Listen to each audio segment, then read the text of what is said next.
The triumph of the cross is the triumph of Jesus Christ, whose love for us and obedience to his Father climaxed with his death on the cross. Iluong ang lahat ng takot sa iyong damdamin. Ang pangalan niya lagi ang tawagin, at siya'y nakikinig sa bawat hinaing. Magmasid at mamulat sa kanyang kapangyarihan.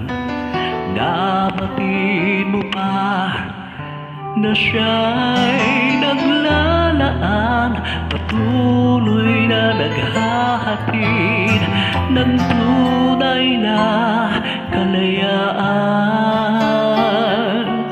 Manalig ka,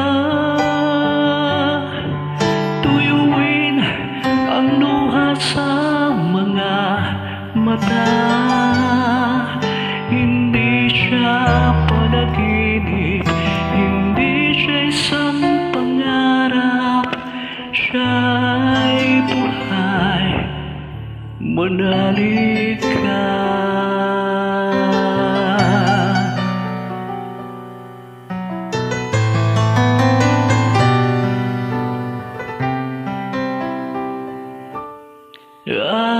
At ngayon, tila walang mararating na bukas. Ngunit kung siya ang ating hahayaan, maglandas, pag-asa ay muli